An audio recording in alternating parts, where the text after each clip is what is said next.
Sebelum memulai dan masuk ke dalam materi sumber daya alam dan aset tak berwujud, terdapat 3 tujuan pembelajaran. Yang pertama, mahasiswa diharapkan mampu menghitung depresi dan membuat ayat jurnalnya. Yang kedua, mahasiswa diharapkan mampu memahami karakteristik aset tak berwujud. Dan yang ketiga, mahasiswa diharapkan mampu mengaplikasikan akuntansi untuk aset tak berwujud. Pada bagian pertama, kita akan membahas tentang sumber daya alam. Apa itu sumber daya alam? Apakah ada yang tahu tentang apa itu sumber daya alam dan depresi? Ya, benar. Sumber daya alam merupakan salah satu jenis dari aset tetap.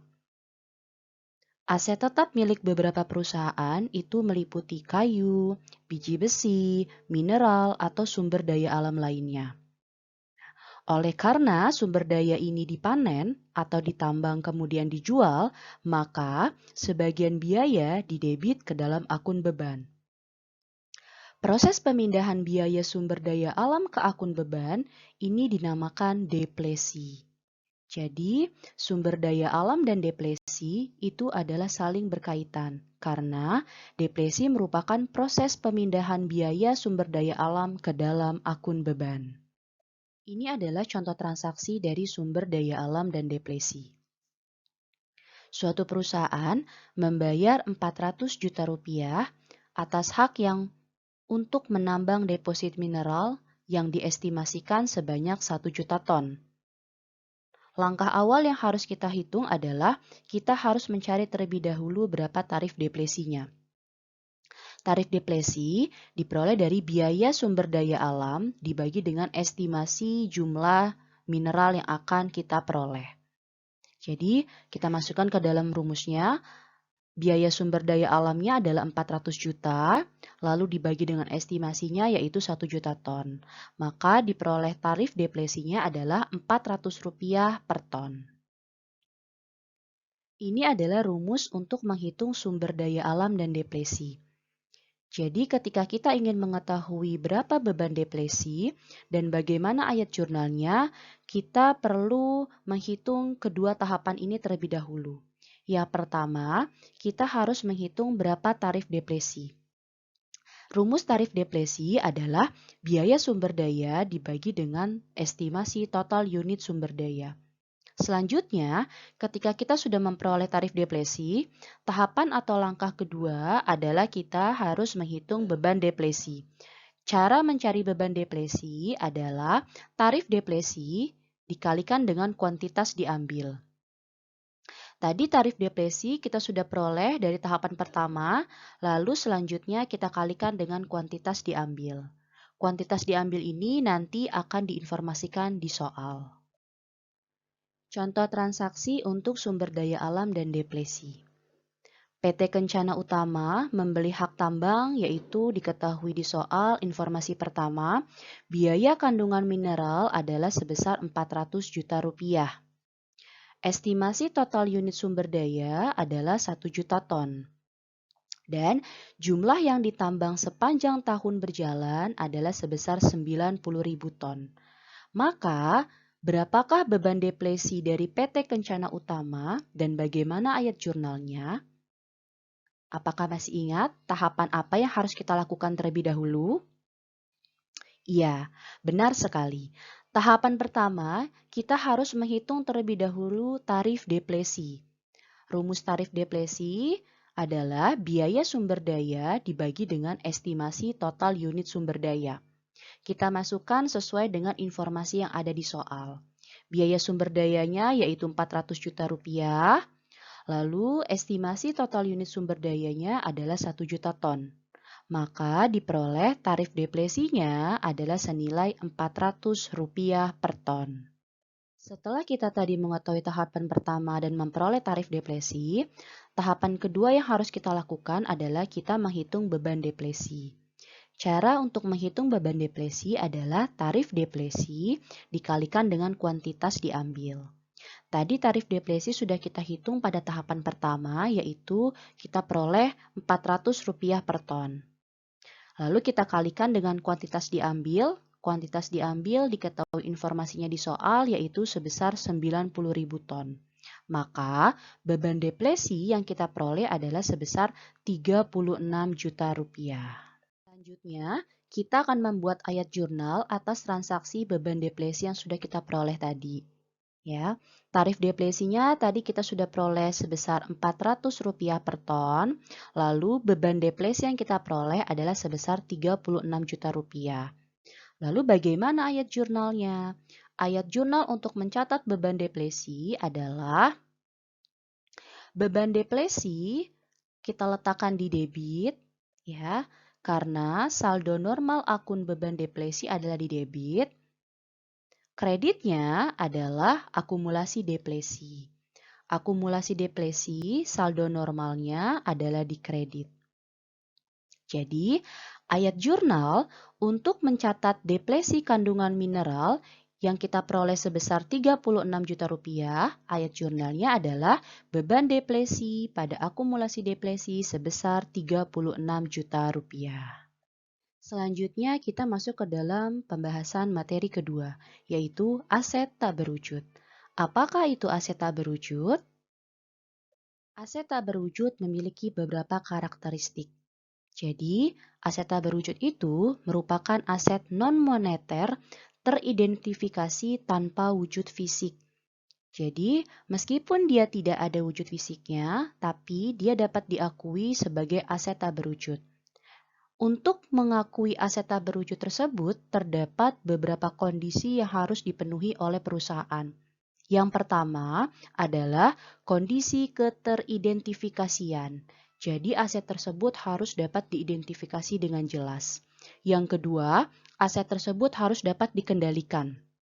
Yang ketiga, aset tersebut harus ada kemanfaatan ekonomis masa depan. Jadi ketika tiga kondisi ini terpenuhi, maka aset tersebut dapat diakui sebagai aset tak berwujud. Kenapa? Karena aset tak berwujud itu klasifikasinya dan pengelompokannya harus jelas. Karena dari fisiknya dia tidak terlihat, tetapi secara nilai dia ada. Apa itu contoh-contoh dari aset tak berwujud? Contoh-contoh dari aset tak berwujud adalah seperti paten, hak cipta, merek dagang, dan goodwill. Hak paten itu adalah perusahaan dapat memperoleh hak eksklusif untuk menghasilkan dan menjual barang dengan satu keunikan atau lebih. Jadi kalau hak paten ini lebih kepada inovasi, memproduksi suatu barang yang inovatif dan berbeda dari yang lain serta memiliki keunikan. Sedangkan hak cipta itu adalah hak eksklusif untuk menerbitkan dan menjual seperti karya tulis, materi artistik, dan juga komposisi musikal. Jadi seperti seni dan juga karya-karya lainnya. Sedangkan merek dagang itu adalah nama, istilah, atau simbol yang digunakan untuk mengenali suatu perusahaan dan produknya. Jadi ketika suatu perusahaan sudah menuliskan hanya pakai istilah atau hanya menggunakan simbol, itu konsumen sudah dapat mengetahuinya, ciri khas dari suatu merek dagang. Dan yang terakhir adalah goodwill. Goodwill ini mengacu pada aset tak berwujud milik perusahaan yang dihasilkan oleh faktor-faktor yang menguntungkan seperti lokasi, mutu produk, reputasi, dan keahlian manajerial. Terdapat dua kondisi di mana aset tak berwujud perusahaan diakui. Yang pertama, jika dan hanya jika kemungkinan besar entitas akan memperoleh manfaat ekonomis masa depan dari aset tersebut. Yang kedua, biaya perolehan aset tersebut dapat diukur secara andal. Jadi, ketika dua kondisi ini terpenuhi, yang pertama tadi aset tersebut memperoleh manfaat ekonomis masa depan. Yang kedua adalah biaya perolehan aset tersebut dapat diukur secara andal dan jelas, maka perusahaan dapat mengakui aset tersebut adalah aset tak berwujud. Aset tidak berwujud dan amortisasi. Aset tak berwujud umumnya digunakan dalam operasi perusahaan dan tidak ditunjukkan untuk dijual. Lalu, apa itu amortisasi? Amortisasi dihasilkan dari berjalannya waktu atau penurunan manfaat aset tak berwujud. Jadi, adanya penurunan manfaat atas aset tak berwujud itu dinamakan amortisasi. Bagaimana kita akan menjurnal dan mencari amortisasi serta beban amortisasi? Berikut ini merupakan contoh soal dari aset tak berwujud, hak paten, dan bagaimana cara mencari amortisasi dan membuat ayat jurnalnya.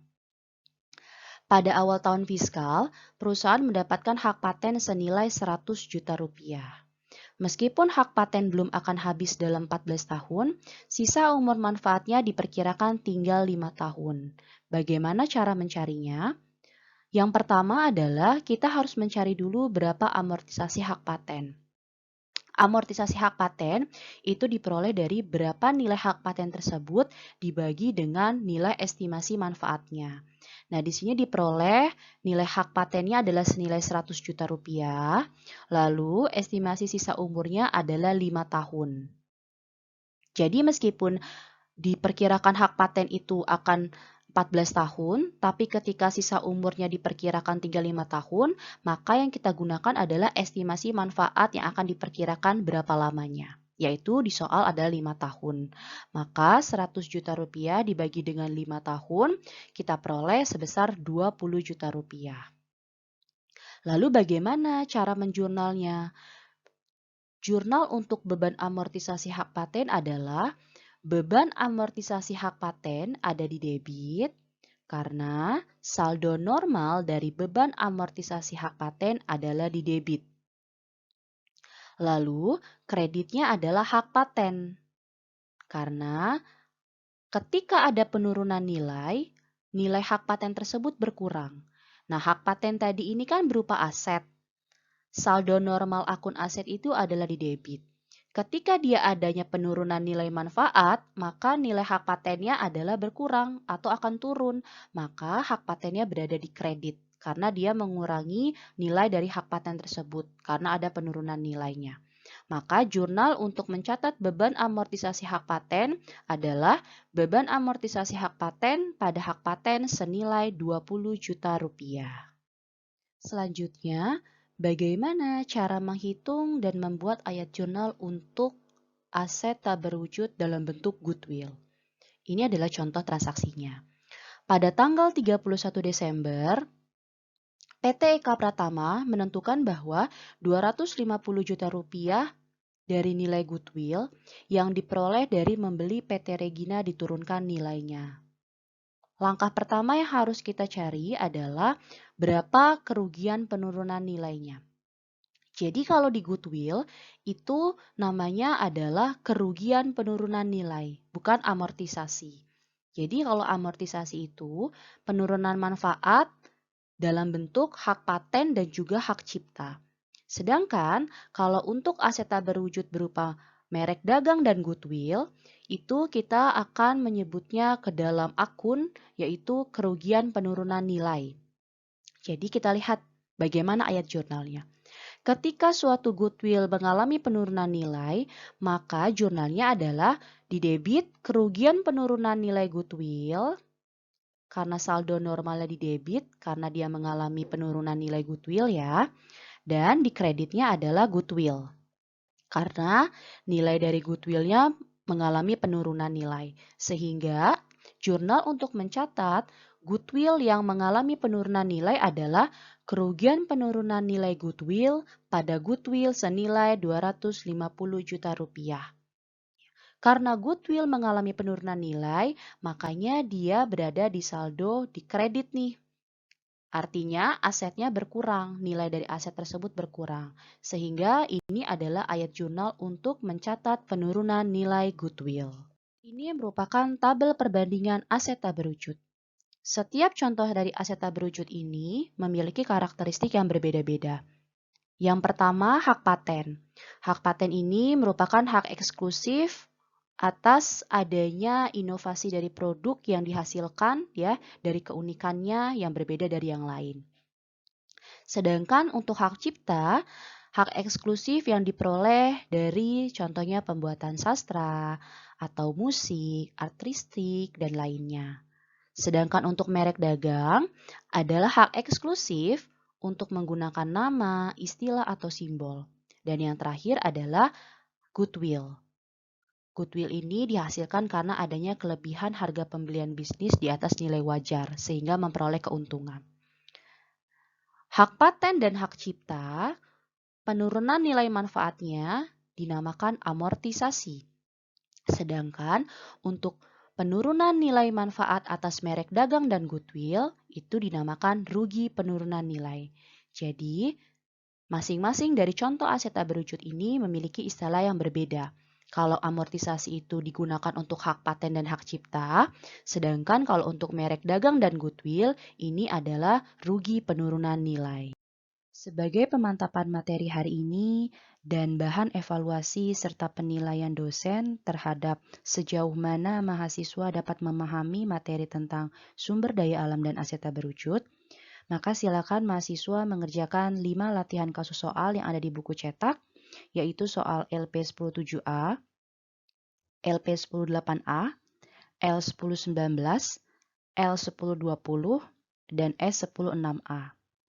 Setelah itu, mahasiswa dapat menguploadnya ke dalam e-learning pada bagian yang telah saya sediakan di materi sumber daya alam dan aset tak berwujud. Tugas ini bersifat individu sehingga masing-masing mahasiswa wajib menguploadnya ke masing-masing akun e-learning yang telah dimiliki. Pertemuan selanjutnya nanti saya akan bahas kelima kasus soal ini dan nanti akan kita lanjutkan pada materi selanjutnya.